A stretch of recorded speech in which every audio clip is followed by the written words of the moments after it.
Hey everyone, welcome back. Well, today we got to continue on. As you guys know in some of the videos I've shown just lately, we have a lot of work ahead of us. We've got to basically rehouse almost every single tarantula in the collection. And today, no exception, today we're going to be working on this girl. This is that beautiful Acanthoscurria geniculata, the Brazilian Whiteknee. She's absolutely stunning. This incredible spider, obviously it comes from Brazil, but it comes from northwestern Brazil in the Amazon basin. This area is basically a tropical climate with heavy rainfall, so it's wet almost year-round with almost zero pronounced dry season. So this is a species that, for our rehousing purposes, we're going to have to make sure that we have a very moisture-retentive media. Deep bedding, so I can prove the stratifications of where it wants to go. We got to give it a nice, good, solid hide that's got some good structure and something that's going to be able to attain her mass. Like right now, she's probably about this big, about the size of a compact disc in size, but she will get at least another 2 inches in diameter. She will get up to be just over 8 inches in size, and they'll live for up to 20 years. So let's get her into a beautiful new home.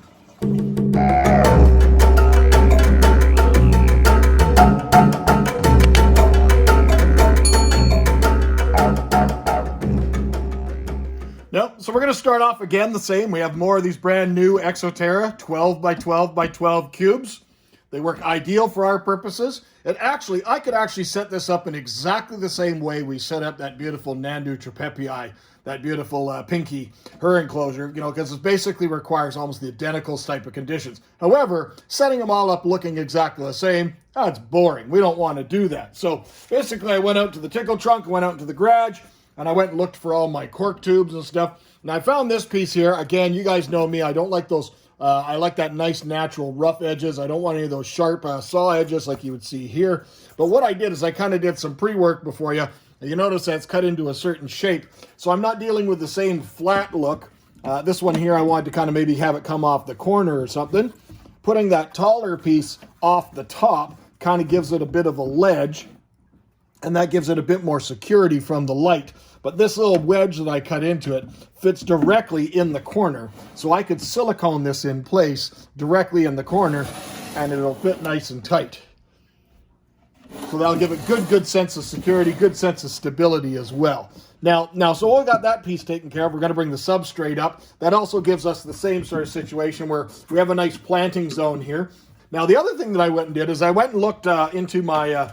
into the bins, and I found some nice pieces of spider wood. Now, spider wood is sold in the aquarium trade, reptile trade. It's a very extremely dense hardwood. It comes from overseas in Asia. Now, I have cut it down a little bit because I've kind of dry fit it, and I did remove some pieces off the back. And my plan was to make it look kind of like, we'll put this one here in place here, and make it look like it's at the edge, and then this will tuck right up underneath it. And we'll be able to bend these a little bit to fit around it. So it'll look like it's basically a burrow right at the base of a tree. And all the roots have been eroded out on the tree. So I'll give us a nice look. And then again, the same thing. We'll go and probably put some moss and different things in it. But today, first step is we've got to get those things anchored into place. All right, so for the geniculata, I think we're going to reuse the enclosure that was actually the enclosure that had the Nandu trapepii in that we just finished doing. This one, the reason being, is I like to make them all look a little bit different. And this one also will save me a bit of time in the fact that I already have one of those permanent dark cork backgrounds already installed. So this enclosure has already been washed out and disinfected and cleaned, ready to go. So the first thing we've done is we flipped the terrarium over on its back. That way we can access all that stuff properly. We're going to do one more quick dry fitting, figure out where it's going to go, so I know exactly the positioning.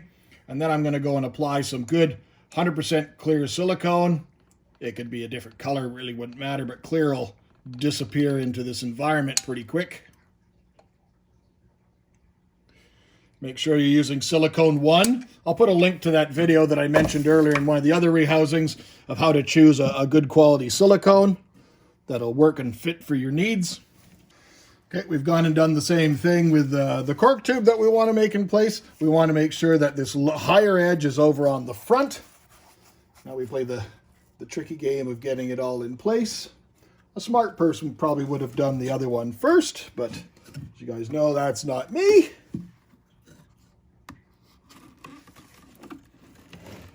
and we get it and push it into place. This gives you an idea of kind of the vision that we're looking at it from the front. I went and poured some cocoa fiber in there just so there's not the obvious chunks of silicone showing. But I think it's going to look awesome. So let's leave it alone. We'll check back tomorrow. Well, it's all cured up and ready to go. Now we just got to go about the part of setting it up and getting the animal rehoused. So we're going to go ahead and use my proprietary substrate mix. And then we're going to set up maybe some botanicals. I don't have any plants to plant right now, but we have couple of very obvious spots here where we can plant down the road. So we're going to leave those open, but we're going to go and get the substrate in, set it all up, get some botanicals, get some natural moss, get it all ready so we can go and do the transfer. Let's speed it up while we set that up.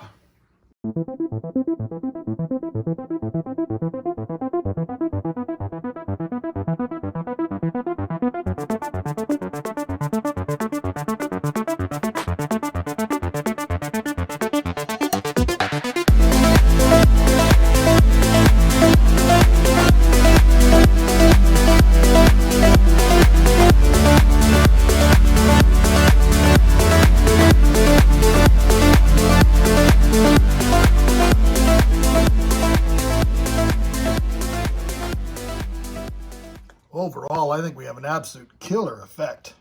Just a couple of little botanicals, give that little punch. A tree stump. Water dish is pretty much concealed. And that nice big open hide to make the animal feel secure. Let's get her in here. Well, this rehouse I would expect to go a lot easier than the one that we just did for that ermini. But we have our catch cup, we have our brush. And as I'm sure you all agree, this is not a good home for a tarantula. This is a beautiful home for a tarantula. So we're going to go ahead and we're going to catch her into the catch cup, and then we'll just transfer her over. I could probably just turn this enclosure sideways, open the door, and probably just walk her right out of that. But that's a little bit more challenging to try and get any sort of footage for you. So we're just going to go calmly, and we'll just transfer her over.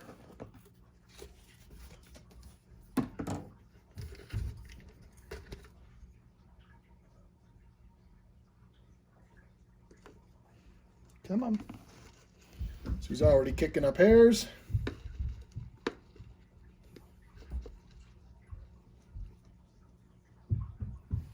There you go, girl. And as you can see,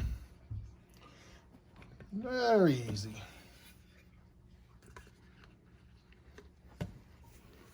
It's down here. Come on. Back it up. Yeah, I see you kicking.